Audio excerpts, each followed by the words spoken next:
দেখুন বন্ধুরা, আয়ারল্যান্ডের একটি শহরে কীভাবে ক্যান্ডি, যা আমরা বাংলায় চকলেট বলে থাকি, এটি তৈরি করা হয়।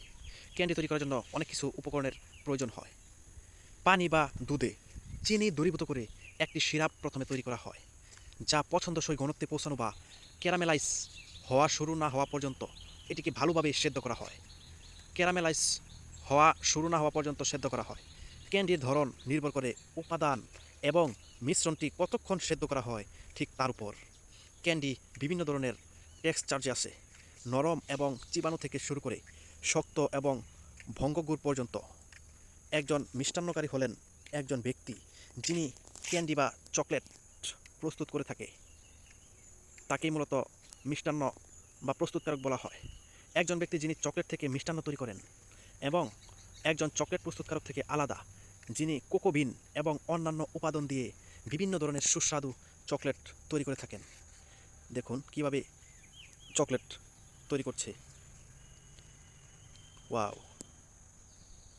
কটন ক্যান্ডি হলো এক ধরনের স্পুন চিনি, যা প্রায়শই একটি কটন ক্যান্ডি মেশিন ব্যবহার করে প্রস্তুত করা হয়। ক্যান্ডি তৈরির প্রযুক্তি সাধারণত সেই সময়ের প্রযুক্তির সাথে তাল মিলিয়ে চলে এসেছে।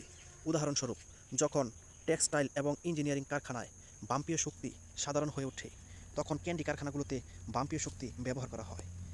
টিউডর আমলে ব্রিটেনে চিনি আমদানির কারণে ক্যান্ডি তৈরি এবং ব্যবহার বৃদ্ধি পায়।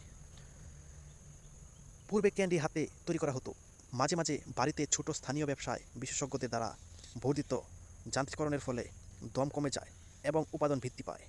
ক্যান্ডি প্রস্তুতকারকের জন্য একটি ক্যান্ডি ট্রেডমার্ক করা হয়েছে। তা দেখানোর একটি উপায় ছিল ক্যান্ডির উপর একটি ছবি বা আদক্ষর স্ট্যাম্প করা। 19 শতকের শেষের দিকে এবং বিশেষ করে বিংশ শতাব্দীর গোড়ার দিকে শিল্পজাত ক্যান্ডি তৈরি করা হয়। পুরুষতান্ত্রিক ব্যাপার ছিল এবং বাড়িতে ক্যান্ডি তৈরি ছিল একটি নারীবাদী ব্যাপার। ক্যান্ডিকে মিষ্টি এবং সুস্বাদু বলে মনে করা হতো, তাই বাড়িতে এটি তৈরি করা হতো।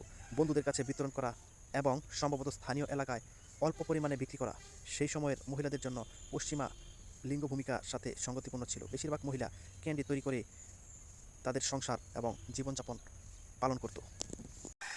সিদ্ধ চিনি এবং গলানো চকলেটের ব্যবহারের কারণে ক্যান্ডি তৈরি করা বিপজ্জনক হতে পারে। ফুটন্ত চিনি প্রায়শই 150 ডিগ্রি সেলসিয়াস এর বেশি তাপমাত্রা থাকে।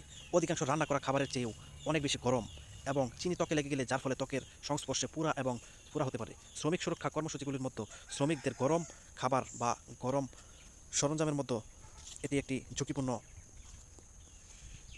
কিছু উপাদান চোখ এবং ফুসফুসে জ্বালাপোড়াও করতে পারে। উদাহরণস্বরূপ, যদি গুঁড়ো উপাদানগুলি দুর্ঘটনা ঘটে তাহলে এটি খুবই ঝুঁকিপূর্ণ, তাই কর্মীদের সবসময় সুরক্ষার মধ্যে থাকতে হয়। সরঞ্জাম এবং যন্ত্রপাতি। ক্যান্ডি তৈরিতে বিভিন্ন ধরনের সরঞ্জাম এবং মেশিন ব্যবহার করা হয়, যার মধ্যে রয়েছে একটি বাটি এবং চামচের মতো সাধারণ রান্নাঘরের সরঞ্জাম থেকে শুরু করে কারখানার জটিল যন্ত্রপাতি। যেহেতু কিছু ক্যান্ডির জন্য সঠিক তাপমাত্রা নিয়ন্ত্রণ অত্যন্ত গুরুত্বপূর্ণ, তাই একটি সাধারণ হাতিয়ার হলো ক্যান্ডি থার্মোমিটার। সস্তা ক্যান্ডি থার্মোমিটারগুলোর খাবারের তাপমাত্রা প্রায় 160 ডিগ্রি সেলসিয়াস পর্যন্ত পরিমাণ করে, এবং বাণিজ্যিক ক্যান্ডি উৎপাদনের জন্য তৈরি থার্মোমিটারগুলো আরও বেশি তাপমাত্রা পরিমাণ করতে পারে। ক্যান্ডি কারখানাগুলোতে সিরাপ বা জেল থেকে নরম ক্যান্ডি বা ক্যান্ডি সেন্টার তৈরি করার জন্য একটি স্টার্চ মুগল ব্যবহার করা হয়। এই সেন্টারগুলিকে চকলেটের ল্যাব দেওয়ার জন্য একটি চকলেট বড় বারের মাধ্যমে পাঠানো যেতে পারে। কটন ক্যান্ডি, যা ক্যান্ডি ফ্লস নামে পরিচিত। কটন ক্যান্ডি তৈরিতে ব্যবহৃত সাধারণত মেশিনগুলির মধ্যে রয়েছে একটি স্পিনিং হেড, যা একটি ছোট বাটি ঘিরে থাকে, যার মধ্যে দানাদার চিনি ঢেলে দেওয়া হয়, অথবা আলাদা চিনি এবং খাবারের রং প্রদানের জন্য ব্যবহার করা হয়। হেডের প্রান্তের কাছে হিটারগুলো চিনি গলে যায়, যা কেন্দ্রতিক বল দ্বারা ছোট ছোট ক্যান্ডির আকার ধারণ করে। দেখুন বন্ধুরা, খুব সহজে কত সুন্দর ক্যান্ডি তৈরি হয়ে গেল। ক্যান্ডিগুলো তৈরির পর এটিকে সুন্দরভাবে এক সাইজে পিস পিস করে কাটা হচ্ছে। দেখুন, কাটার পর এগুলোকে খুব সুন্দরভাবে প্যাকেটে করে বাজারজাত করা হবে। ধন্যবাদ সবাইকে।